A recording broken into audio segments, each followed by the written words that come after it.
Good evening and welcome. All smiles. Can't say so much about the voices this evening, but we will attempt to croak our way through. Well, if you're going to go to Wembley, you're going to win. You might as well do it with extra time, penalties, and the very, very last penalty of the penalty shootout. Doesn't come much better than that. I'm not going to wax lyrical just yet. Let's get the thoughts and views of some of our panelists. And I have said that for me, one of the real big pluses of going to Wembley at all was for our younger generation. Stell's played there, scored there. I've been to see Notts win there. Chloe, debut at Wembley, voice of the millennials. You're croaking a bit. Just tell me, from your perspective, a Wembley debut, a Notts fan, what does it mean? Surreal.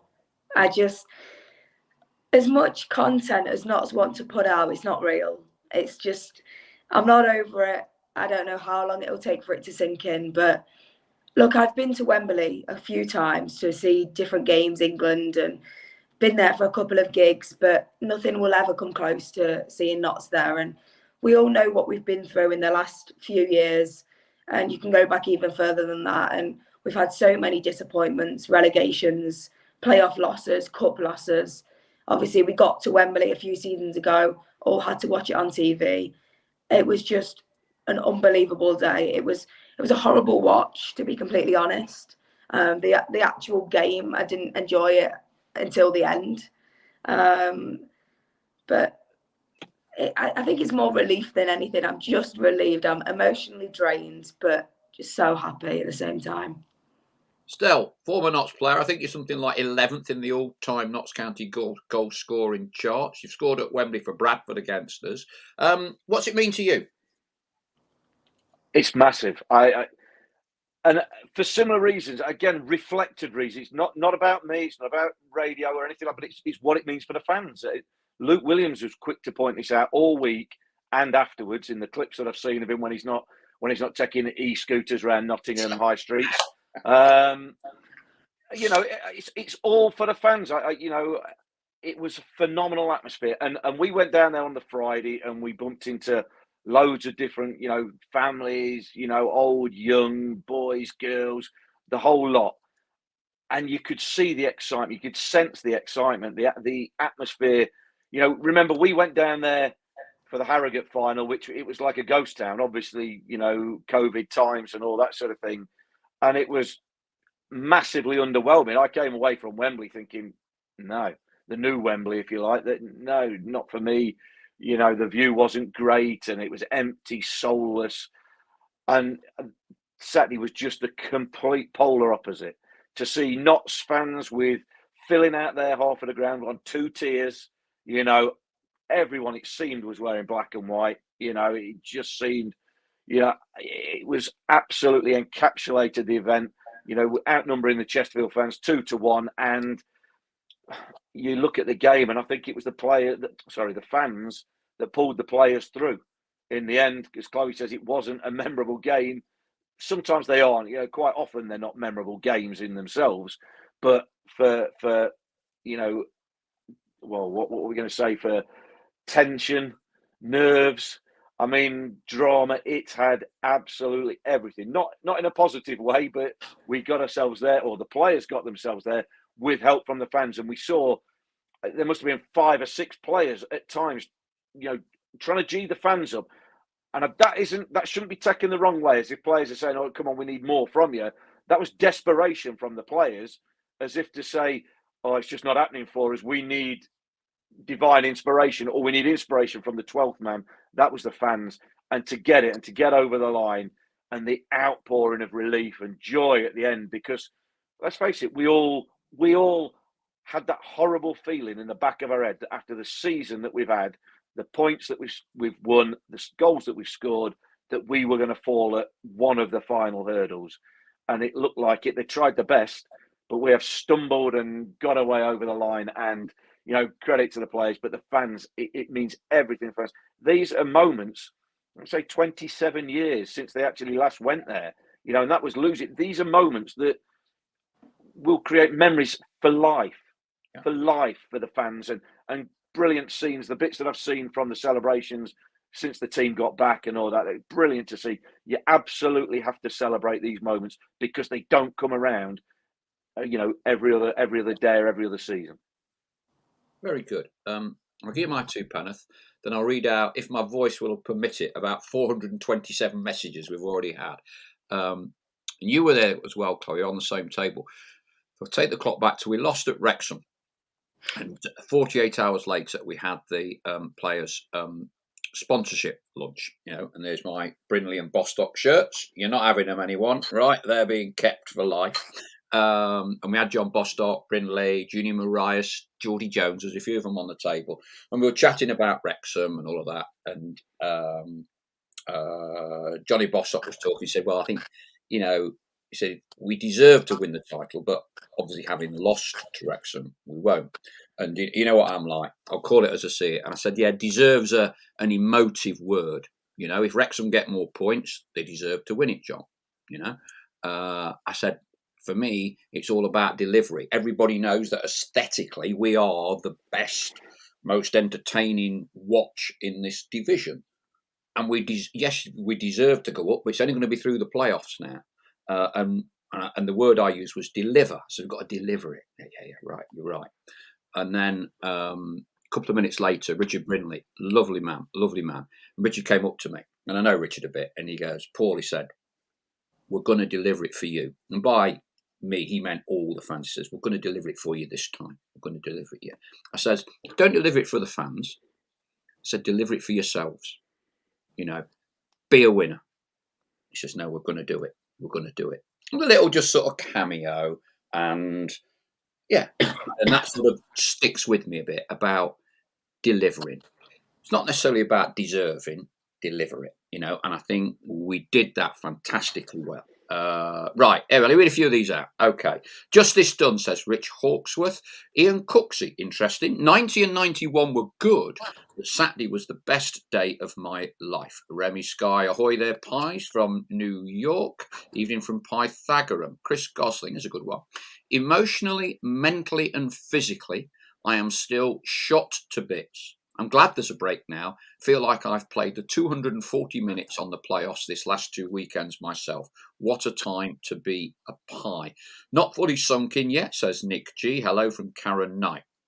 Steve Carter, not the Notts County Flash Carter winger from the 70s. It's an absolute travesty, the City Council are acting like they are. They'll soon be filling the square with sand for the beach event. Very money conscious, exclamation marks.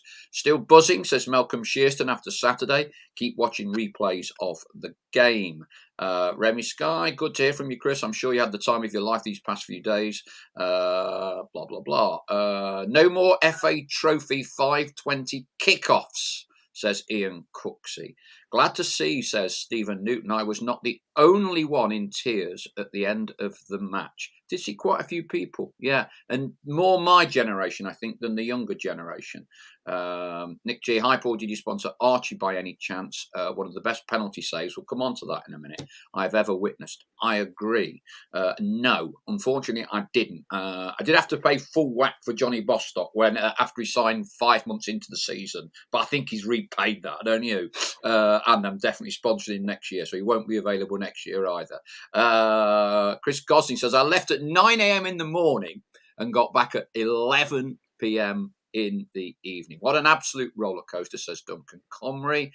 Councillor Mellon, he's the leader of the council. He lives at the top of Meadow Lane, in Snenton. It has been emailed. I appeal to my fellow Pies to do the same. What else have we got? Got home at midnight on Saturday or 5 minutes before, says Stephen Newton. Chris Gosling, I've suffered the bad times, makes these days even sweeter. Kay says, who saw the Instagram lives last night? Ruben and Macca. Macca saying Ruben is staying and signed a 3-year contract. Evening all, Ian Birchnell says, my lottery ticket came in. Dale Pikett, we left Sheffield at 7 a.m. and got back at midnight. Unbelievable, what a game, James Ford. Nathan Chambers, don't think I'll ever feel them emotions again. What a day. had everything and more. Neil Smith, congrats from New Zealand. Now the hard work begins. Peter Minkley, he's an old stager like me. Still buzzing, just a wonderful day. The best I have seen in 55 years. Get in. The big picture people, I think I know who these guys are. Here you go. I left Newcastle at 5:30 a.m. Hey, and he's not young, with my 87-year-old dad. Got the coach from Meadow Lane to Wembley. We got back to Newcastle at 2:30 a.m. Pulled a 21-hour shift, but worth every second. Fair play to your dad. Crikey. I mean, it's bad enough if you were Chloe's age, I mean, 87 and doing that. That is, hey, got some stamina. Craig Smith, great to spend this time reading and sharing all your experiences. What a set of fans we are. Steph Marlock, just watch commentary cam. Stel, your raw emotion was fantastic. My hangover is just about gone. Must admit I shed a tear, as nearest I felt to that was the Brighton playoff final. Ian Birchnell, Paul, be careful with Stel. He is good at breaking broadcast equipment. Yes, I was checking with him to just get the extent of that meltdown on Saturday. Stuart Dakin, there is a Warnock-esque team spirit about this group. With more football radar gems, I see a bright future. Kay, this was good, yeah. Great to see some old Notts faces down at Wembley. Dean Yates, I didn't see him. Steve Cherry, yeah, I had a good catch up with Steve. And David McGoldrick, yes, I saw some photos of him with our PA announcer. Chris Gosling, Jeff Bostock, absolute masterclass on Saturday. Yeah, for me, MOM, and I think for probably most people, MOM Saturday. Keith Mullins, I'm in seventh heaven still. Such drama and emotional roller coaster made brilliant by Charlie and Stel. Dave Woolley, I've never been so emotionally wrecked after watching Notts for 60 plus years, only just getting over it. Hang on, you keep coming. Shame on Nottingham Council, says Paul Willits. Derek Flowers, I've never needed my inhalers so much as Saturday. I couldn't breathe with the pressure of the game. There's Remy Skyhoggin. He must be a fast on the keyboard. He's done about 146 messages so far. Colin Scott, right. Colin, father of Kedwin, who I invited on tonight, but he's shy, apparently, so he didn't want to come on. But he always comes and sees me and we have a chat during the games and everything else. Only after I watched the game again on TV, completely sober, did I appreciate that John Bostock was man of the match. Well, we've got, if ever one kick deserved a man of the match award, I think your son wins it, Colin. And you did post a nice Twitter message, I know, as you have every right to be proud of your son with everything that was on the line with that one, especially after Wrexham. Callum FL, all season we've known Luke is a great manager, good manager. For the last 48 hours, with everything I've seen on and off the pitch, I've realised just how special he is. Jimmy and Warnock level, the perfect fit. Donna Huskisson, congratulations to all the players, management and staff. Have a great holiday, enjoy every second of your free time, and thank you for your dedication. You pies, says Steve Leaf. Loved every single second of that, apart from singing in front of thousands in Box Park before the game. Chris John Wright, I think he's, I've forgot this right. I think he's a Wrexham one that dials into us. Good one to Notts. I see you at Wrexham in League Two. Notts and Wrexham look good for next season. Already, they've been Wrexham and Notts are installed as the two favourites, I believe, to go up next year. It's quite bizarre. Bostock on a different level on Saturday, says Ben Hawksworth. Naman brilliant as well. James Ford, I'm glad we won, not only for the promotion, but to shut up the moaning idiot sat behind us. Constant negativity, slating all the players and how bad they were. Soon went quiet when we won. Right, there's probably 13,000 other messages. I'm going to take a break now. Chloe.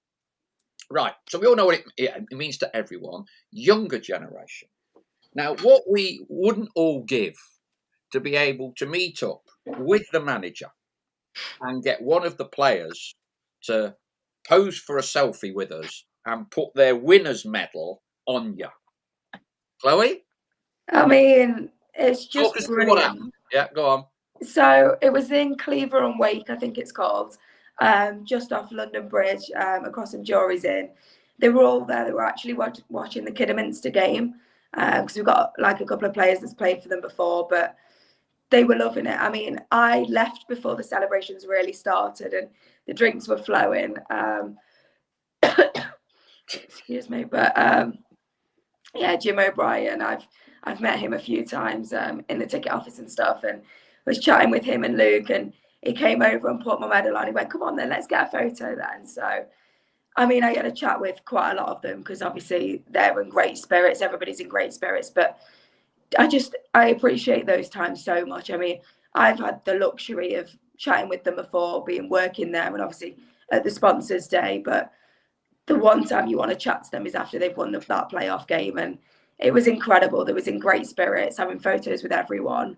But yeah, it was a magical time, and obviously the celebrations continued long into the night after I was already back up north. So I'm sure we've seen a few Instagram lives and a few rumours that probably wouldn't have been said whether if they hadn't been drinking for 24 hours. So we'll see what truth comes to any of those. All right. Stel, privileged position, commentary box. Give us an inside view and an ex-pros view of, because I think you were able to get in the dressing room. You obviously spoke with the players' side of the pitch, raw emotion and all of those. What was your take, an inside view from that after the game? Well, I mean, not much of it. I mean, I did get into the dressing room. You know, very fortunate and privileged. We went down pitch side after we'd finished broadcasting, so a lot of the players had showered, changed, and gone upstairs. But yeah, got into the change room, went down, had a photo pitch side with Luke Williams. And when we were in the change room, we went in, had a quick drink. There was Sam Slocum and John Bostock left in there, and Luther Munakandaffa was there as well. You know, young lad, and just chatting and saying, you know, just looking at them, they looked, certainly Sam and John looked absolutely drained, absolutely emotionally drained, gone through the ringer. And I know everyone will have an opinion on, you know, the game and what happened in the game and Sam Slocum and what have you. But, you know, don't underestimate that you can be a senior professional, you know, and this can take it out of you every time. I think Sam was saying, I think he'd had 4 promotions maybe or something before now.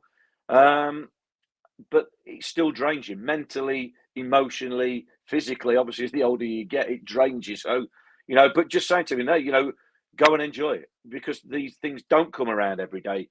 They should be enjoyed. They should be, you know, time to let your hair down. They've worked so hard. It's not just about Saturday. It's about the 10 months prior to that, from the first day they came in pre-season, you know, to now. And, you know, they've done unbelievably well. They've achieved unbelievable things and ultimately made it a successful season by anybody's, you know, mark of what is success. And the only thing I said to Luke Williams at the end, with a picture with the trophy at the side of the pitch, I said, now for the difficult second season, see what you've got now. But who's to back against the bookies? You know, who's to go and say Notts aren't one of the favourites to go and do something in League Two? Not going to be easy. Not going to be easy, of course. But look, as he said, and as he highlighted after the Boreham Wood game, this is just the first step. They should go and celebrate long and celebrate hard. They deserve it. Absolutely. They've been brilliant. And then he will have them right. He will have the club right. You just feel that everything is set for the club, you know, to go on an upward curve. Now, that doesn't mean to say, you know, they'll go and win League Two next season, you know, or anything like that. But you just feel from the owners through every hierarchical, you know, level and step down to the management, the coaches, the players, you feel everything is right. Everything is in place. And with a strengthening in the summer, then who knows what might happen. But I think, and again, the footage just reiterates it, the harmonisation between fans and the team and the club it's never been better, I don't think. Yeah, here. I'd echo all of those sentiments. Tony Hudson never welled up at a Notts match before, but bottom lip was quivering. MFOL, and we'll come on to these in a minute. I mean, there's a whole rack of stuff come out. Hang on, let's see if I can paraphrase it. One, Ruben's already signed a new 3-year contract. Macca's staying. Oh, this is a good one. We're going on a pre-season tour of Belgium and playing Anderlecht. Yeah, just so happens Ian Birchnell's there. I'm not quite sure that I'll do it. However, hey, you try and get a Eurostar to Brussels if we are on a pre-season tour in July in Belgium, obviously. But I think you do have to take quite a few of these things coming out last night with a pinch of salt. And I did post the video. If you've not seen the video of Luke Williams, Stell mentioned it earlier, on an e-scooter. And there's 2 or 3 of them, and there's one where he's going down the tram track. It's hilarious. But like you say, Stell, it kind of demonstrates a bond. Warnock was a master at this. Warnock was an absolute master at this. And for me, and I don't want to get on my hobby horse, but if the last 2 games demonstrate anything, and I'm talking Boreham Wood and Saturday, the game is not, I use the word exclusively, about statistical data, forward incursions. If you wind back the clock 12 months ago, we're supposed to draw comfort from the fact we had more forward incursions into the box against Grimsby. They scored in the 89th minute and did us in extra time. There's not been a single mention of stats or anything in our last 2 games. They are a measurement tool. What football is about, passion, emotion, executing game plans by all accounts. And I'm sure you'd echo this, Stell. Late goals, you can't beat a late goal. Crikey, what's the stat? In 180, 210 minutes, we've only been winning for about 2 of them minutes. I mean, well, yeah, 4 hours of playoff football, we were ahead for 2 minutes maximum. What an incredible statistic! What an incredible statistic! But that, to me, how do you measure resilience? How do you measure never say die attitude? There is no measurement, is there? You can't say John Bostock did a 97% resilience ratio on Saturday. You can't measure them sorts of things. And, and I think ultimately that's why we got through these playoffs. Ultimately, that's why we got through them. Carl Hall says, not know how to make your heart rate go up. Back where we belong. Come on, you plies. That's right. I missed that one out. Mfov just pointed it out to me. Yeah, Cal Roberts is coming back as well. Yeah, that's right. His contract's going to be cancelled at Aberdeen, right? Where he's on God knows how much. He's coming back to us. That's another one. Remy Sky. Back in the early 2010s, they talked about John Bostock like he was the next Gaza. That was the inside view. England International Lines. You can still see why he has that special X factor. I think the special ones are just born with it. Toby Adebayo Rolling was allegedly trying to pay for a taxi with his winner's medal, I believe, as well. That was another one that came out from last night. Don't you just love them? Elvis Bott, my cousin had his pick with Dean Yates at the Box Park fan zone. Good to see that Dean was there. True servant of the club. Brilliant knots, says Mick Dundee, but knots make it hard for themselves. Watched it live from Melbourne and watched Comcam earlier. Paul Willits, one guy passed out after the second goal, did he? But came round and stuck with it. Ian Burton says, Colin Scott, I'm sure you will never need to buy a pint again at a Notts game. Keith Mullins, Bostock missed it on purpose to hand the glory to Scott. Lol. Steve Carter, isn't it a good one? Bumped into Luke Garrard, the Boreham Wood FC manager. Top bloke, wish Notts all the best and hope the footballing gods got us promoted. Stuart Maynard, says Chris Gosling, the Wealdstone manager was in the Notts end too, was he indeed? Anna Wiley, have to be a bit careful with Chloe on the show still. Anna likes going into bed early on a Monday evening and watching you from her bedroom, from her boudoir. How about that? You'll make me blush, Paul. Oh dear. Matt Cook, these odds for the top two will likely change when the playoffs are finished, as the 4 current playoff teams aren't in next season's odds yet. Yeah, I know what you mean. It's still, I think, quite unusual, to put it mildly. What's Colin Scott coming up with? Something or other. I reckon I should do quite well for a pint in North Wales, Ian. Good reply, obviously, brother. Missed the 89th minute penalty that Ben Foster saved.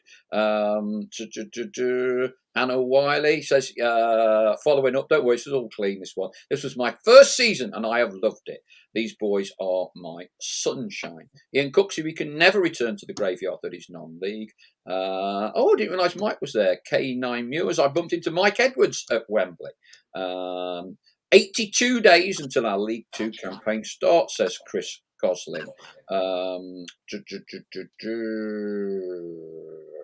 that'll do for a bit. Chloe, let's just wind the clock back. Penalty shootout. So, as a fan, I don't know where you were, exactly where you were, sat, stood, whatever. What goes through your mind, or how did you watch those penalties? Is it like that? Do you turn around? Do you not watch? Are you just talk me through what it was like for you?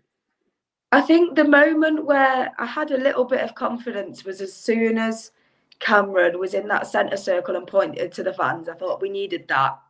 We really needed it. Big call, yeah. Big win of the toss of a coin. I agree. To me, it didn't matter who went first. I know everybody argues about this. For it to be in front of the Notts fans needed to happen. And after that, I was like, it's a big call to bring Mayor on, but at the end of the day, the goalkeeper, it's not their fault if you lose a penalty shootout in my eyes, whether it had been Slocum, whether it had been Mayor and we'd have lost. Nobody's slagging them off. You don't expect a keeper to save a penalty unless the penalty is absolutely atrocious. And for him to do what he did was one of the most incredible saves I've ever seen, especially from a penalty. How he's got his leg up like that, I'm not sure. I mean, I think I watched it kind of eyes wide open rather than behind my fingers, because I think I watched most of the game behind my hands. We was at the very back row on the lower tier in the corner. We actually had some Italian fans in front of us. It's just crazy to know where people could have come from. It's absolutely crazy. And I'd sat down for bits of the game. I was kind of stood up watching it all. And then when I was kind of emotionally clocked out, I'd sit down, then I'd get back up. So I think from about the 85th minute, I'd sat down, tears in my eyes, welling up, thinking it's gone. I've accepted it now. And I thought, I hope my dad or whoever I was with doesn't turn around and say something to me now, because I'm going to cry. And then I stood up for the free kick, and it just went in, and I didn't really see because everyone was stood up, but I saw the net bulge, and that was it. It was just, we'd not even won anything at that point, but it felt special. And then obviously we went into extra time and went behind again, and again I felt like it's not going to happen. But the thing is, to me, as much as I didn't want it to go to penalties, same as against Boreham Wood, you were praying for it. And like, we were just praying for extra time to begin with. We then got through extra time. You were just praying we got to penalties. Just give us that last little bit of hope, and it happened. But the biggest thing for me was as soon as he pointed over to the crowd and there was that roar, and I just thought, it could happen. Look, we've missed our fair share of big penalties this season. Get your head screwed on, and it was magical. It was brilliant. Stel, you bunged a few penalties in your career. If you'd been on the pitch and you were a Notts player, A, would you have volunteered? And B, would you have been like saying, I want the first one, I want the last one? What goes on? I'd have definitely volunteered. I wouldn't have been bothered which one I took. I'd have probably wanted to take one of the last ones, to be honest. Because I would be a hero. But this is it. But to me, Paul, like I say, I suppose it's glass half full, glass half empty kind of things, isn't it? How you look at life, and every footballer's got ego about them. Everybody, I don't care what you've got of self-belief or whatever it is. You've also got self-doubt, and you've got to balance it off. But when you're a young boy or girl or whatever, when you're young and you're growing up, your dreams are not about. Yes, they're about penalty shootouts. They're not about. Hope I'm one of those that doesn't take a penalty in the World Cup final. That's nobody's dream, is it? That to take a number 10 that never gets round to it. So, yeah, there's a chance to make it, make a name for yourself, be a hero. And I just think the way it is and the drama, and we talk about the sort of this redemption arcs or whatever you want to call it, with Kedwin Scott scoring. John Bostock could have scored the winning penalty, but he kindly chipped it onto the bar so Kedwin could take the glory and redeem. That miss, or erase that miss at not miss. It was a save. It was a save at Wrexham. Anybody can, I think I listened to the highlights of the commentary, and they made me think, what's he done, dinking it onto the bar? Well, there's only two outcomes of a penalty. You either score or you don't. The keeper makes a great save, as Archie Mayer did, or John Bostock dinks it onto the bar. The outcome is still the same. So you can get way down deep into the psychology of that. Well, that's worse than that. No, it's not. The end result is the same. And you go back to your stats, and the only stat that matters is that Notts County are promoted this season. So all the rest of the stats are in the bank. They'll use them as analysis, but Notts are promoted. We're back in the Football League, and that's what matters. And via a penalty shootout, if we'd have won the game 5-0, it would not have felt any more joyous. In fact, it probably would have been less emotional, less of a roller coaster on Saturday. Chloe's saying there, if anyone speaks to me, I'm in tears. That's what sport can bring out of you. A 5-0 walk in the park wouldn't have had any of that. It would have not quite been the same. So credit to the players, they took it right down to the wire. I'm sure it was all part of Luke Williams' master plan. Hey, Chloe, Johnny Bostock steps up to put us in the EFL, and then you just see that chip. It hits the bar. What do you think? It's happening again.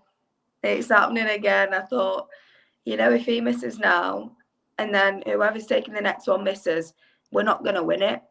We've been given too many opportunities now. This has got to be it and seal it. I'm obviously gutted. But at the same time, we turned to each other and went, we've still got one more chance. This is on us. This isn't on Chesterfield and what they do now. They've given us, Archie Mayer's given us 2 chances. The first one's gone. We've still got another one. That was the beauty of it, because it was the third penalty. They'd scored 1, we'd scored 3. You've got these 2 chances, and it was brilliant. I mean, talking to a few of them yesterday, that the order was lined up before the day. They knew who was taking it. They knew which way they were going to shoot. All of them stuck all week with the same penalty. And obviously they'd have had the rest of the players also taking them to know an order, because if it did go further than the 5. So John Bostock will have taken that penalty all week. He'd have known he was going down the middle. And they all said, we're not changing our minds. It's what we've done all week. They obviously had a shootout against Mayer and against Slocum. It was already decided pre-game. All of this had planned out. And it worked. I mean, it was incredible. Obviously, anything can happen on the day. But, I mean, we're speaking to Williams as well. And just what he's saying along the lines of, the biggest thing about management is managing the person, not the player.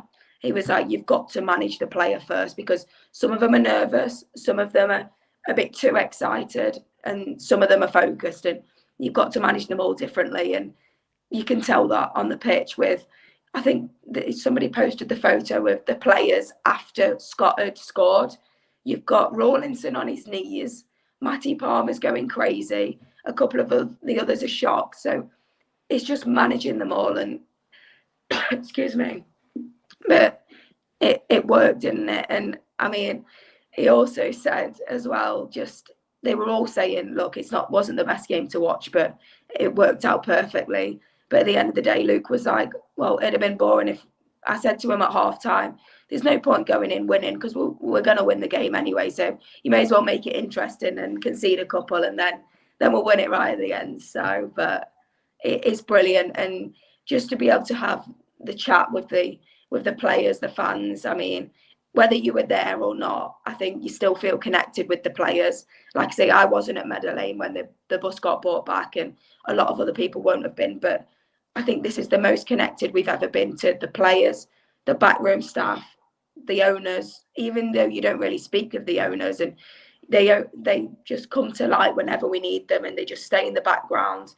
You still feel connected to them. And obviously everything that happened in the club this year with Jason and everything, it's perfect. And the fact that as soon as we won it, Carl Cameron went and grabbed that photo frame, and it was just part of the celebration. It was phenomenal. I mean, I didn't see the flag up in the stadium because I think it was on the top tier, but to know it was there, it was just, you could not have written this season and this playoff campaign better. And I mean, we've got our own like Hollywood story out of it. It's been absolutely phenomenal.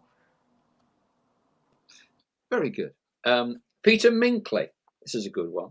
Just had my golden wedding anniversary, but to me, Saturday was a bigger celebration. But please don't tell the wife.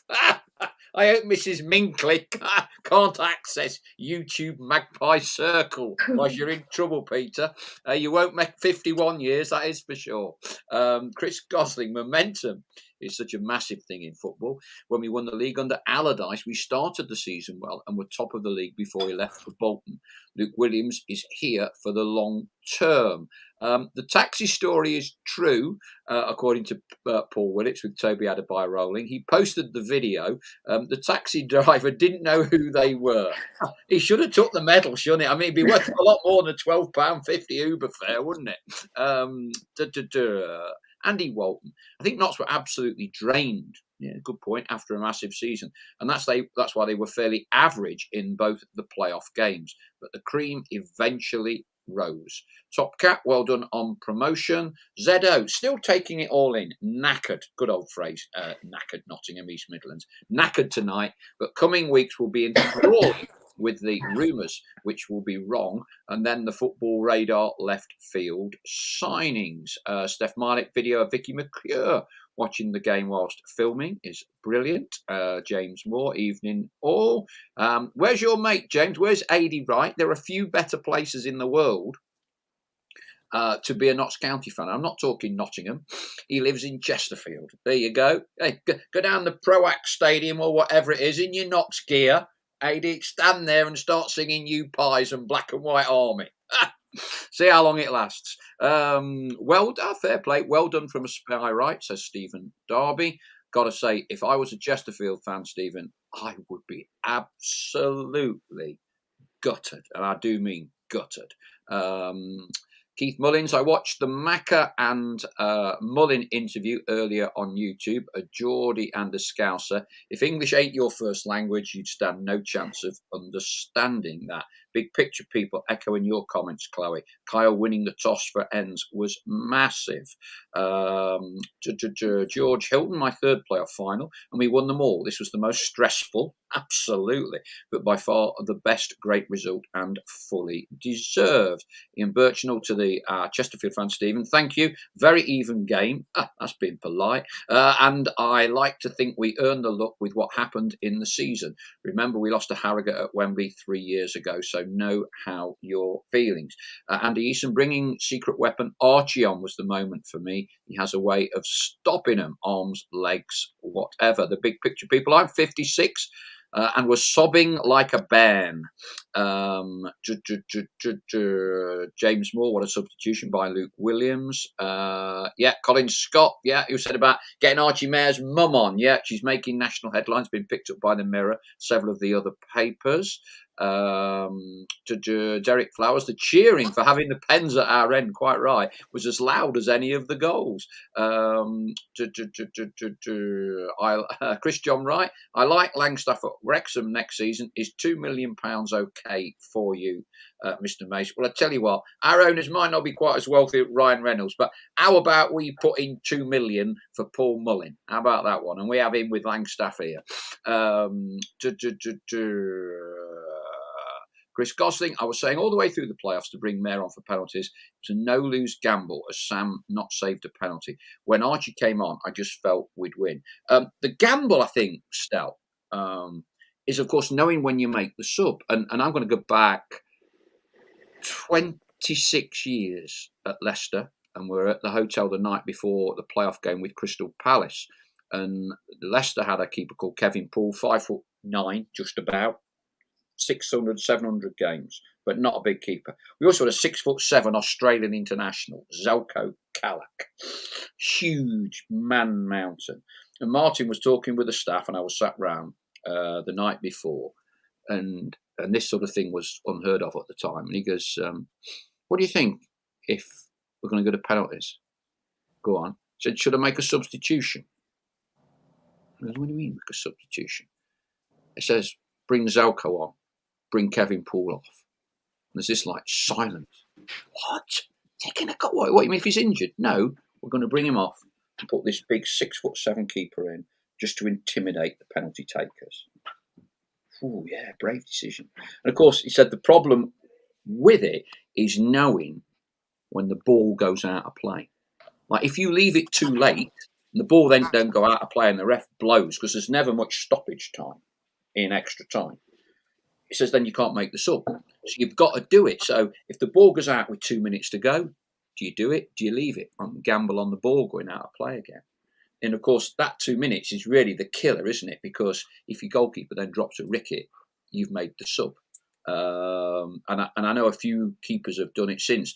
The funny thing with Crystal Palace and Notts County playoff final was Steve Claridge in the 119th minute and 59th second has scored for Leicester. So Kalak never touched the ball, and there wasn't a penalty shootout. What do you think of that decision? Because for me, it's an incredibly brave decision by management. It's a kind of a decision designed to win the game, because it does carry risk with it.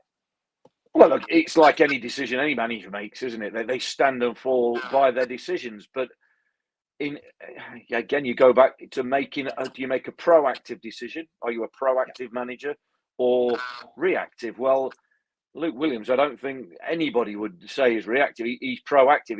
Everything is planned, prepared, thought about, discussed in advance. No stone, I don't think, has been left unturned. And look, he sees, Tom Wheel is obviously the goalkeeping coach, and he deals with them day in, day out, but he'll feed back to the manager of the staff meetings. Archie Mayer saved the penalty against Altrincham, was it? Because I wasn't there. At Altrincham, didn't he? So he saved that penalty. Tin and Brooks saved one at Bromley, didn't he? Yeah. But if he feels that the better penalty saving goalkeeper is Archie Mayer, then it's absolutely the right thing to do, even if it hadn't have paid off. Because as Chloe says, you don't expect keepers. There's a chance to be a hero if you're a goalkeeper, but nobody expects the goalkeepers to save penalties. The expectancy is always on the player taking to score. But the manager makes a call, and he made that call, and it's worked an absolute dream. But we are going to talk about it. What a penalty save from Jeff King. I mean, it was a great save from Oldacre. Let's make no bones about that. But the one from King, where he saves it, where he's dived past it, and he leaves his left leg and his left arm up, and I don't know whether it's arm then leg or leg then arm that saves it. But what a save! I mean, just unbelievable penalty save. And at Wembley, we do get a little monitor in front of us, so we do get to see it close up in a replay. Just an unbelievable save second time round, and about the 10 times I've seen it in the highlights and the bits I've watched since then. But fantastic, phenomenal save. But again, the manager takes great plaudits from it, because you're taking off your senior experienced keeper in Sam Slocum to put on a young, inexperienced keeper. And if it doesn't pay off, then people will question you and say, well, maybe Sam would have saved some. Why didn't we put an outfield player on who could have took a penalty? But it pays off, and everyone goes, great decision. But all these decisions under Luke Williams, whether they come off or whether they don't, they are not, spur of the moment things off the top of his head. There may be occasional things as things change, but you he leaves no stone unturned in preparation of almost anything that you could try and prepare for in football. Here's a lovely message board. El Khazar 35. I am Craig Smith's 87-year-old dad. So this is the gentleman who was talking earlier. about coming down from Newcastle with his dad. I am Craig's 87-year-old dad, and this was the greatest day in my supporting Notts County since the 11-1 win against Newport in 1949. What a lovely tweet. And Alcazar 35, you have my utmost respect. 87 from Newcastle. I can't believe your lad didn't at least put you down on the train on Friday, stick you in a hotel, at least break the journey up. Crikey, can you do it all in one bloody day at 87? Crikey. Hey, wonderful. What else have we got? Dear me. James Moore, after boring what I was expecting a quiet game, who would have believed when we'd turn the screw even more in the final? A lot of people looking forward to fixtures next year. I tell you one, loads of our tweets and videos. I thought there was one lovely video that kind of encapsulated, if you like, the Notts County family. We'd seen the brothers come on the pitch, a little bit nervous, a little bit not quite their scene, but they're on the pitch holding the trophy, walking around very politely. And hey, then it cost them 12 million that walk onto the pitch. Hey, money well spent. And so after the game, there's a video shot from off one of the buses that were permanently parked for about 4.5 hours before they moved. And so someone's got the video on, and the two brothers are there with their partners. And they're happy and they've got the suits on, and they're waiting for probably be Phil Lafbury, Notts fan, normally chauffeurs them around. And no, it is his birthday, because I saw it was his birthday. They're giving him the day off, so they're waiting for the car, the limo that obviously hadn't turned up.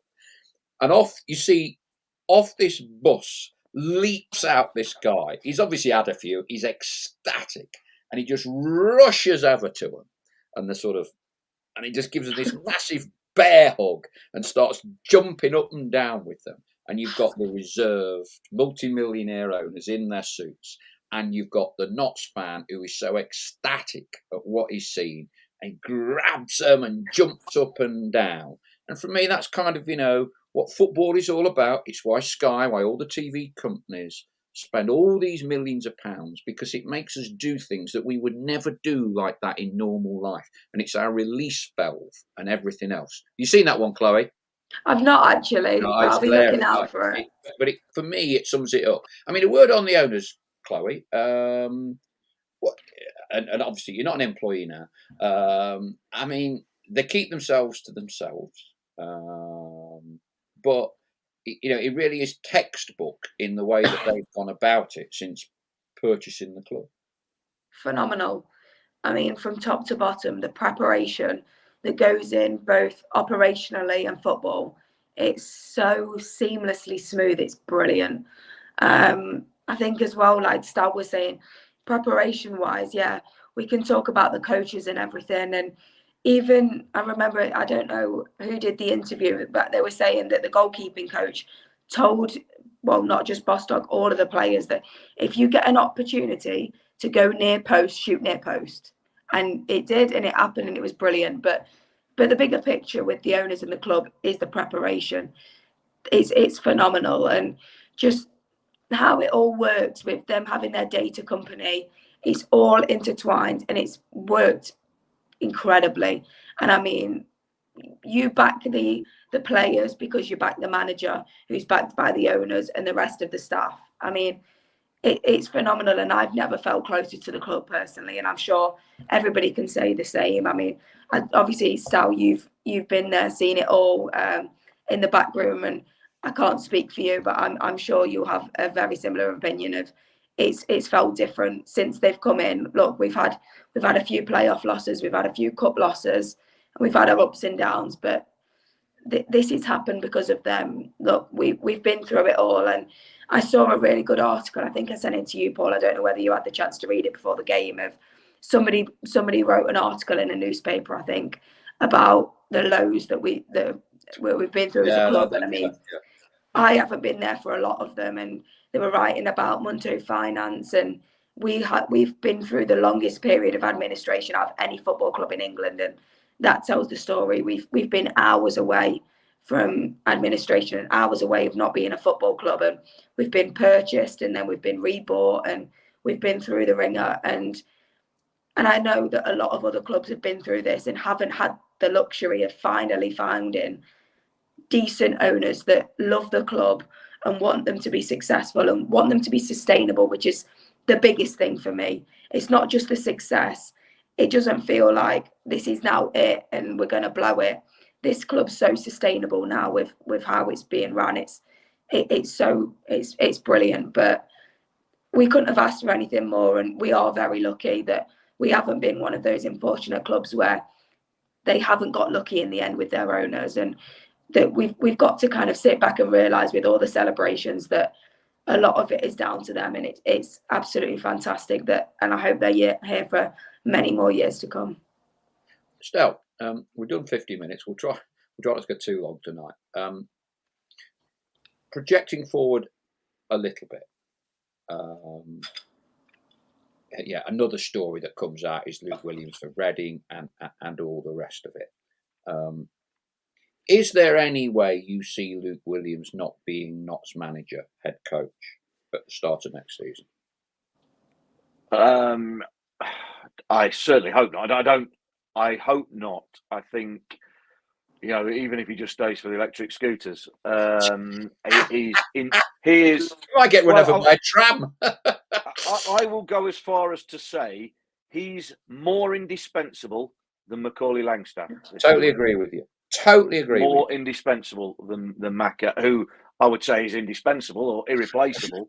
But yeah, I think he's the link. And I want to say as well on record, everything that Chloe said there for the owners. I think they deserve it. Yeah. As much, if not more than anybody, for how they've been, how they will continue to be, and how they've run. We've said it for years anyway, since they've come in, they are the epitome of what football club owners should almost be. We know other owners do it differently and still are successful. That's fine. There's there's more than one way to cut your cloth, but the way our owners do it is just, they deserve success. And again, you've seen owners that stay in the background and get a win at Wembley, and then all of a sudden they'll be in front of singing, dancing in front of the cameras. It'll be all about them. No. There will be the same, I imagine, through good times and inevitably through bad times, the loss at Harrogate and things like that, where if there are ever any poor times, they'll not change. They're very focused. And I think with Luke Williams, I think he's a manager or head coach very much in their mould, very much, singing from the same hymn sheet. I think we talk about the synchronisation, harmony at the club between everybody at every level, but within the club structure, I think they've got round pegs in round holes. There's one massive gaping hole, obviously, that Jason's left, that is probably unfillable. But in terms of the club, the right people, good appointments, right people in the right jobs, that can give you the basis of success. But Luke Williams is a phenomenal coach. He's proved that already this season. Let's not forget, one season he's been here. He's produced the football that we've played, the numbers that we've produced. Well, we've produced, the players have produced, that they've produced. It's just been phenomenal, and achieved promotion out of the toughest league to get promoted out of in England because of the spots that there are available. So just a phenomenal start. And, I think keeping hold of him is absolutely vital. I don't see him going anywhere, but his stock is high, isn't he? Why? You have to expect that, clubs higher up the pyramid with more money are going to start looking for all your best assets. And he is one of them, if not the prize asset. Yeah, I don't see him going anywhere still. I think he's got a little bit more moral fibre about him than his predecessor. Yeah. And equally on the other foot, if we think back to when Notts got promoted at the end of the Munto season with an exceptional squad of players, Steve Cottrell was the one that got them over the finishing line with a remarkable run. And there was quite a bit of debate about whether Steve would ever have stayed. the reality is that Steve Cotterill would have stayed, but he kind of wanted a certain level of budget and he kind of wanted certain players. And Ray and Jim Rodwell, made a decision that they weren't going to back him. And all of that momentum was lost very, very quickly when they moved from League Two to League One. It was lost with it. Well, the fact that they sacked Craig Short, the person they replaced Steve Cotterill with, after 11 games, I can't quite remember now, something 11 or 12 games, and it ended up costing Ray, on the advice of Jim Rodwell, many more millions than if they'd stuck with a winning formula. Because, like you, I always think the single most important person at any football club is the manager. And if you got the right manager, give them the tools for the job. And I have no doubt at all they will give Luke the tools for the job. And I perhaps think League Two may be a little harder initially than we might think. Stockport didn't take to it straight away for the first 6 or 7 games. But we've got momentum, we've got a feel-good factor, we've got the fans, everyone is together. Chloe, the bookies, bar the 3 playoff teams that don't go up, have already got us top 2. I mean, what would you be happy with next year? But back in the Football League, what would you consider to be okay? Are you one of these people that thinks, yeah, right, we've got to go up now, or where are you? Aspirations? I would like to be fighting for playoffs. I'm not going to be delusional and say, oh yeah, I'm not going to be happy if we don't even make the playoffs. Look, I'm not going to be happy with bottom half of the table. I'm still going to be pleased with there. As long as we're not relegated, everything's okay. But aspirationally, it'd be great to be back up there fighting and having something to play for, because there's nothing worse with, I don't know, 10 odd games to go, thinking, well, we're not going down, we're not going up, so we're just kind of plodding along now. It'd be great to just fight for them playoff spots and see where we get.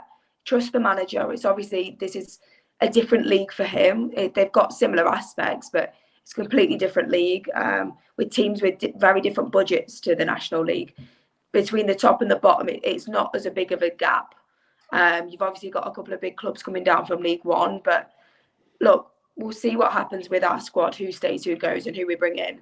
But at the end of the day, if we start carrying on playing football like that, we'll be giving it a really good go, because it's been phenomenal, and I couldn't have dreamed of watching a season like it. It's not just the fact that we've got as many points as we are, the way that we've done it has been absolutely impeccable. And like you say, Luke doesn't seem like the guy that he wants to kind of give it up now and kind of go something bigger and better. This is already a step in the right direction for him in his career, and I'm sure we'd love to see his career progress with Notts.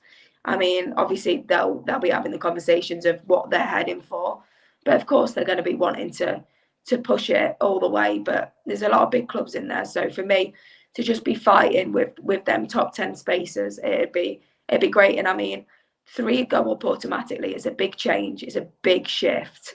You can go all the way down to, I think, 7th is the last playoff place, which is similar to the National League, but you've then got to play the more games. We're back to the playoffs that we kind of know from before, the regular home and away, and sneak in one of them spots. And I think the biggest thing for me is I think Meadow Lane will be a very hard place to go to. So I think we'll be solid at home, and it's what we can do on our away performances, and we'll see how it goes. But I am optimistic and thinking we'll give it a good go. John Gregory says, push as high as possible and 6 points over Mansfield. Malcolm Shearston says, I like the way Luke praised Neil Ardley and Ian Birchnell in his after-game interviews. Good luck to Notts in League Two from Chris John Wright, our Wrexham man. Keep up the good work on the YouTube channel to all of you. Jim Airy, we're Notts County. We don't do middle of the table dull seasons. You're not wrong there. Adi Clark, our Chesterfield-based Magpie. Sorry, missed the start tonight, Paul. Been busy walking around Chesterfield in my full Notts kit. What a game. Looking forward to next season already. James Moore, that should be stitched into our club badge. Notts County FC, we don't do boring. Chris Grafton from a gutted Spirite. Well done, Notts County. A terrific game and advert for the National League. I thought we were the better side on the day, but I can't argue with the team with 107 points going up. Big Meech, top 10 finish next season will solidify our League 2 status season after the playoffs. Stel, if for no other reason, moving into the EFL from the National League, extra subs. And, we've not always been able to fill the subs bench in the National League. We've gone with a small, tightly knit squad. Would you be expecting, regardless of people ins and outs and all the rest of it, would you be looking to us to be operating with a larger squad next season? Possibly, yeah, possibly, but not massively. I don't think the fact that you've got 2 extra spaces on the bench for players, it goes from 5 subs this year or this season, just gone to 7 in the league. I don't think that then means Luke Williams will go away from what he's done. Because what you've got to bear in mind is this squad is what you have to work with in the week, or what Luke Williams and Ryan Harley have to work with in the week. And there's a number, whatever that might be, that you like to work with, whether you like to work in small groups, defence, midfield, attackers separately, right and left, or however you like to work, whether you like to do 11-a-side games, small-sided games, however you like to work, 2 extra places on the subs bench, I don't think is going to mean, crap, we need to thicken out the squad with squad players, if you like, because I think you can do that with, when everyone's fit, you've got them 2 places anyway. But I think you've got, hopefully, a couple of young lads who you can stick on the bench or try to bring through and put on the bench to give them a taste, as long as they're good enough. So I wouldn't imagine it is going to be too different in numbers. I expect changes in personnel this summer, of course, as there is every summer, but I don't think there'll be wholesale changes. I think when you go up, you do try to harness that momentum. And if you pull it all apart and change everything too much too soon, then it can stop that in its tracks. On the other side of the coin, you can't have room for sentiment either in football. You cannot have room for sentiment. And there will be really, really tough decisions that he will have to make on players' contracts and things like that in the next few days and weeks. So it's that's why you have to enjoy the success. Enjoy it while it's there, because, like I say, around the corner, you've got another decision. Luke Williams will already be plotting for next season. They'll have already put some planning in place for next season, had it been in League 2 or in the National League. Now we know it's League 2, then decisions can be solidified and made crystal clear. And the list of targets that they're after, that'll be, contact will be made there if it hasn't already been made, and things will start moving forward. Football, Paul, it very rarely sleeps. So as one season ends, well, that's just the start of preparation for the next season. So I don't see it being massively different. I don't think it needs to be massively different. I think Luke Williams has shown he's earned the right to how he controls his football club, runs his football club. He's earned the right to go, yeah, you've earned the right. You have it how you want. You tell us the numbers that you want. You tell us what you need. And then it's down to that collaboration between coaches, management, and everywhere in between, recruitment, to sort of say, right, where's the budget? Who can we get? What can we get? And how we split it up, and how we get the best possible team and the best possible squad to attack League 2 next season. Robert Holland makes a good point. We also have the transfer windows to contend with now, so we can no longer rely on making a signing if our small squad gets depleted by injury. Chris Gosling, League, EFL Trophy, I forgot about that one. Carabao Cup, yes. FA Cup, a lot more games to play. We definitely need more players. Notts County, well done, says Arthur Bushby. I think he's a Leeds fan. I think lots of different fans seem to be dialing in onto this show these days. Remy says, I listened to Stell via Radio Nottingham, but I was cut off from that after the league cut the streaming deal. I hope it's simple to watch next year. I do hope, having given the City Council a kicking earlier in the programme, obviously Stel cannot possibly comment on this, but of course, with us dropping into the National League with BBC Radio Nottingham, we kind of sort of dropped down to third in the pile behind Forest and Mansfield, which meant if all three were kicking off at the same time, we ended on, I don't know, internet only. I don't understand it all. But anyway, you'd like to think we're back up to second and always on one of the two BBC Radio Nottingham broadcast frequencies next year. Of course, nod your head, Stowe. You can't possibly comment on that. Well, I can't comment because I don't know anything about it. I am cracking me. I'm just the hired mouth. I have nothing to do with the BBC and any decisions that are made there. I just turn up and waffle. Chloe, what's going to be the biggest plus for you next season? Keeping Luke, to be perfectly honest. I don't think he's going to go anywhere anyway, but like Stal said before, to me, he's more invaluable than Maka, and that's a big statement. But at the end of the day, you'd like to think if the worst comes to the worst and Maka does go, we should be getting a bit of money for him. And I mean, that money helps, of course it does. But you've got to trust in the team and the owners and the coaches and the backroom staff and the data that is worked before. But keeping that solid line. I mean, we want to be keeping a lot of the squad together if we can. Yeah, of course, there's some going to go, some going to come in.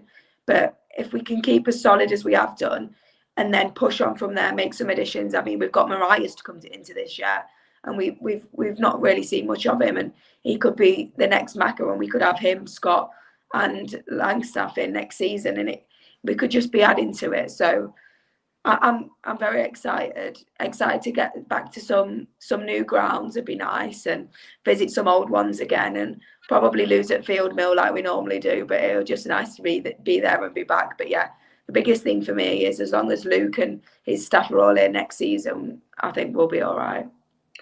Callum FL, I think there's 8 players out of contract, so expect a busy summer. The big picture people, look how Stockport picked up the cream of the crop from the National League after they went up. We are a desirable proposition now for players at the end of their contracts. Ian Birchall, and great emotional waffle it is too, Stel. A few queries about retained list. I would expect that to be out imminently. 24 hours, I would have thought. I would imagine come Wednesday, the players will be off on their jollies to various continental hotspots. So I would be very surprised if the club haven't announced that imminently. And I do mean imminently. Stel, what are you looking forward to most next season? Oh, well, I'm looking forward to, and I don't mean it disrespectfully to anybody, but not travelling to some of the outposts we've had to travel to on Tuesday nights for wasted trips and things like that this season. I'm looking forward to the biggest thing for me is just not getting back on an upward curve. You know, I was there in 2015 at Gillingham when we got relegated out of League One. You know, I just sort of started doing this. 2019 when we Swindon, when we get out there, we get a chance next season to sort of get our sort of revenge, if you like, you know, get on an upward curve, keep this momentum going. I'd love to see record numbers of season tickets sold this summer. I think like I say, the fans getting behind Luke Williams' team and Luke Williams' the team have played and everything. I think there's never been a better time to capitalise on it and keep this momentum going, get it snowballing. That's not me saying we're going to cakewalk League Two, because it's obviously a tougher league than the National League. Not miles tougher, but as Chloe said, quite rightly, that you don't get the big gap from top to bottom that you do in the National League. Yeah. So it all closes up. It becomes a little bit more, far more competitive, truth be told, over the 23, 24 teams. It's just a chance. MK Dons are in the division. Go to that. What a ground that is to go to. You know, all of a sudden, Notts aren't the biggest fish in the pond. They're still one of the bigger fishes, but they're not the biggest fish. And it's just seeing this team, or what's remaining of this team with additions, competing at a higher level. The one thing I wish we'd have had this season was any sort of cup run again and play against a better, higher league team, if you like, and just have a chance to pit ourselves against it. Do we remember back to Forest when they acquitted themselves brilliantly pre-season? I know that's only a pre-season game, doesn't really mean anything, but I would have loved to have seen us play a proper competitive cup match against somebody from a higher division to see just where we stand in terms of the quality of the football that we play, looking unbelievable against National League teams. Where would that fit against League One teams, a Championship team maybe, in a competitive game? But now we step up in quality, and it's going to see the same sort of football, but played at a higher standard, better level, tougher opponents, and just seeing where it can take us. But hopefully that momentum can just keep rolling and keep rolling. A little bit like Lincoln did a few years ago when they went up and up again. Yes, for the Cowleys. And again, momentum. Big Meech, he's got his black and white tinted glasses on. I'm hopeful we'll get 15 to 16k average crowd at home games. Crikey, yeah, that'd be good, wouldn't it? I do genuinely hope. I mean, I think we're around about the 4 for season tickets. I think something like 6,000 is attainable for a season ticket base. And I think if you're getting 6 plus away, plus paying on the day for people that can't afford or get regularly to games, I think a season average, and I know people say, oh, well, we got this in this league. It doesn't always follow if you don't win every week. I think it would be great if we got a 9,000 average next season. I do. I don't think you want to be too greedy. And I think there should be quite a few occasions when we'll get 10. You know, you're thinking of your Mansfield, those sorts of games. And also, I think there is kind of Twitter numpties aside. I think there's quite a healthy respect between Notts and Wrexham now. You know, and obviously Ryan Reynolds has praised us to the hilt, and and I take a view that a lot more people know about Notts County. Certainly, a lot more people in America know about Wrexham. There's a lot more people in America know about Notts County as well, because we've been kind of we're a key component of the Wrexham documentary.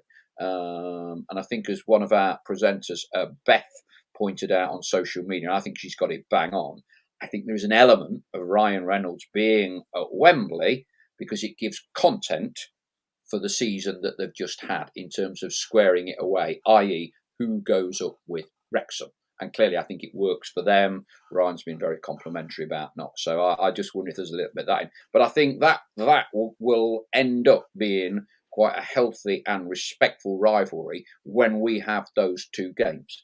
I hope the club brings in some form of membership scheme. If we get to 6,000 season ticket holders, Mansfield match alone, how many would we take? Mansfield match alone, and I don't know what away allocation is for Mansfield. I see an issue there without some form of separate priorities. Wrexham and Notts EFL buddies, said Chris Crossley. Tell you one thing I'm looking forward to, aside from everything that comes with league. Oh, Chloe's had enough. Voices conked out, pictures conked out. I'll tell you, Stel, you hit upon about not having a cup run, but it will be great to be in the EFL, the Carabao Cup or whatever. You get through that first round, right? We can get Aston Villa, and you can't get the really, really big ones because the Champions League. You can have Aston Villa. You could have Brighton. We'd have Chelsea, wouldn't you? Because they ain't the time. So you could have Chelsea in the second round of the Carabao Cup if you get through the first one. And I think that would be grateful for fans, because really the last big cup games that we've had would have been Manchester City, which is about 2013, it's nearly 10 years ago, and when we went to Forest. Yeah, we get Forest again. And I think that would be a great kind of tonic for everyone. Yeah, absolutely. Of course, it's just getting back in the league. It just opens up the doors. We've had 4 years out of it. I mean, we were probably a bit blasé about things like that you've just spoken about in terms of what being in the league brings to you. But now we've had the nightmare 4 years, if you like, of being out of the league and realising once you fall through the trapdoor, it is not easy to get back through it. That now I think we go up there and maybe appreciate the surroundings a little bit more and go, yeah, we do want a cup run. We do want to pick a big team in a cup, and we do want to, we want to do well. But again, that's all part and parcel of momentum, of building, of the club going in the right direction. And we certainly hope that's the way we go, because, like I say, we all know Notts fans have been through the mill over the last 30 odd years. They've been through probably more than any other football fan, and they now deserve to have, let's hope, 30 years of success. How about that? Very good. Mickey Barras just joined your party as a Heed fan, as Gate said, for the uninitiated and unwashed. I was delighted Ked got his redemption. Notts and Wrexham will probably fly through League Two. Nearly 4 million, says Big Picture People, to all EFL2 teams for the new Sky deal. I'm not sure it's quite that much, actually. You may have seen something I haven't. I suspect Championship will be snaffling a lot of it, but, and I'm sure our owners are very pleased about this, there will be a substantial increase in effectively guaranteed television revenue to Notts. James Ford, any chance of getting the Reach brothers back on, Paul? Would be so good to hear from them properly. There's an open invitation across all the various fans podcasts and those to them. I think we'll probably let them have a bit of a rest and recover like the rest of us, and we'll maybe try and get them on before the start of the season, and they can kind of talk to us about the differences and the financial modelling that League Two brings, rather than being in the rather than being in the National League, where when they came on, they told us it cost them a lot of money. People are speculating that away end at Mansfield is 1,700. Well, we got 6,000 season ticket holders. There's no excuse for not getting their ducks in a row for sorting out ticketing for games like that. Paul Evans says, I think Notts County will be in the Hollywood story for a few more seasons. Keith Mullins, I was spreading the word of the mighty Magpies in the States long before Ryan Reynolds was born, Paul. There you go. Chloe, we'll wrap up. We could, of course, go on for hours. You're back up in Burnley now. So you've had a pretty good season, really. So professionally with Burnley, won it at a canter, Premier League. Notts County back in the EFL. Everything in the garden is rosy. Couldn't have wished for anything more. I mean, we had the Boreham Wood game on the Sunday, and then Burnley had their last game of the season against Cardiff on the Monday. So, and then we had 2 days of celebrations as a club on the Monday and the Tuesday. And I warned everyone, I was like, if we've lost to Boreham Wood, I'm not going to celebrate Burnley. Like, they're a second priority to me. But it's been incredible, like you say, personally and professionally. I couldn't have asked for any more, but the one thing that I wanted was this, and I couldn't have written it any better, and it's just been phenomenal. And I was saying to some of my colleagues earlier, it's crazy the amount of people that along the way now have some affinity towards Notts County because it's all I go on about. And I've even had some of my previous lecturers email me, because that's the only form of contact they've said they've got with me, to congratulate me, as if I've had so many people congratulate me, like through the office at Burnley, as if I've done something. I'm just like, oh, we've fallen over. Got a bit excited. But yeah, the amount of people that have congratulated me, and I'm thinking I haven't done anything, but thanks anyway. But yeah, it's been phenomenal, and it's what we've all deserved for a long time now. So let's carry on the celebrations throughout pre-season, whether that's in against Carlton Town or whether that's against Anderlecht. I'm sure we'll turn up in our hundreds to carry on supporting them through the pre-season and into next. Aaron Spruance, I'm a Wrexham fan, and yet I was watching the game, rooting for Notts County while coaching my daughter's football game. Of course, I explained to the girls I would be cheering for both simultaneously. Athenian pie, a bit late to the party, but that was worth every kilometre travelled. Thank you for all your efforts and work this season. Get in the Notts. Estelle, final words of what is a memorable season in so many respects. Thank you for all the time you spent with us and all your efforts on Radio Nottingham. Give us some suitable closing eulogy. No pressure. Oh, no pressure. No pressure whatsoever. Yeah. No. Well, look, it has been an unbelievable season. I think that the thing that stands out for me is people that have supported Notts for 30, 40, 50 years, a lot of them still saying that this has been up there with the best season they can remember. This is the lowest level we've been at, but still the football, the wins, the way it's been done, makes people say that. The emotion pours out. Yes, of course, we might be going over the top. It might be hyperbole. Doesn't make them the actual best team in Notts history. But the fact that fans can feel that, just makes it fantastic. It has been an unbelievable season. We hope there's more to come. And if we harness that momentum, then who knows what's to come. But everybody needs to be pulling in the same direction. The fans need to be as good as they have been this year and then some. The players need to do exactly what they have done. And Luke Williams needs to give exactly as he has done this season. And if we cakewalk, like whoever that was that said we'll cakewalk League Two, we might even get the Reitz brothers on an e-bike or an e-scooter around Nottingham next season, celebrating promotion to League One. We'll hold them to that if we do. Oh, Alexander and Christoph Reitz, get the e-scooters out and ready. Thank you so much for listening in to all of us throughout the season. Remember, it's not about us, it's about you as fans and participating in this. Chloe, thank you very much. Start getting ready for them Burnley season tickets. They'll be flying out. Thank you for all your help, assistance and support this season. Thanks for having me as always. It's been an absolute pleasure. Don't forget, there should be a little red subscribe button. I normally haven't bothered with it for about a year, but if you hit that and subscribe, it helps us keep in touch with you. We should be taking a bit of a break now. I'm told the lads are going to Ibiza tomorrow. Blimey. Try to think what's going to be happening over there. We'll be taking a break. We'll be back shortly before the start of the season. I'm not into this doing things in June and God knows what else. I mean, I think we all need a break. I mean, I think one of the supporters said, and I felt like this, I did feel absolutely drained come Saturday. And I was very grateful that Lee Curtis gave me a lift home, or via Grantham, where my car was, and on his way back to Lincoln. And he's got in the car and he says, yeah, mate. He says, I've covered 11 playoff campaigns, mate.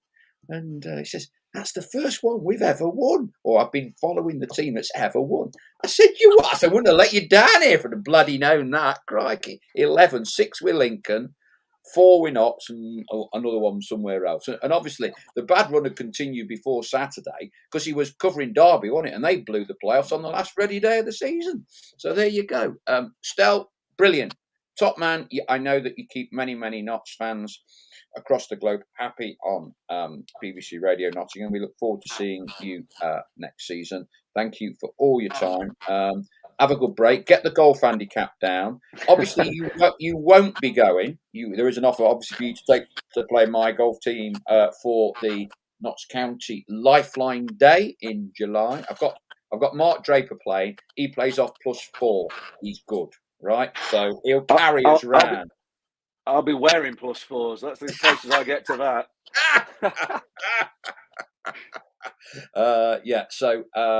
He's a good player, Drapes. He rang me today to say well done to everyone at Notts.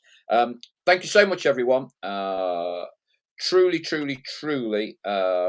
season I think that we will all remember. And I was a veteran of all these various playoff games, and the manner in which Notts won. I'm 59. You're young, Chloe. You're 21 or whatever it is. Certainly not in my lifetime. I do not think you will ever see a game quite like that at Wembley with Notts County with a favourable result. So here's to a great season, to Luke, to the owners, to the players, the staff, in memory of Jason. And I'd also like to say in memory of Colin Slater. Colin, of course, we lost during our time in the National League, and I'm sure he was watching over us. And I'd also say Mick Jones as well. Mick's figured in 4. I think we had about 7 in the last 50 years. Mick figured in 4 promotions. I was with Neil Warnock, or Neil Warnock came to the funeral of Mick in September. He had 2 playing promotions and 2 promotions as assistant manager to Neil. And of course, to the many Notts fans that we have sadly lost this season. John Tennyson, of course, walking all the way down to Maidstone for his father. So a lot of them have, I'm sure, been looking down on us. We've had that little bit of luck, and not that we haven't deserved it over 4 years, but we're back in the EFL. Nothing more to say. Thank you, everyone. Good night.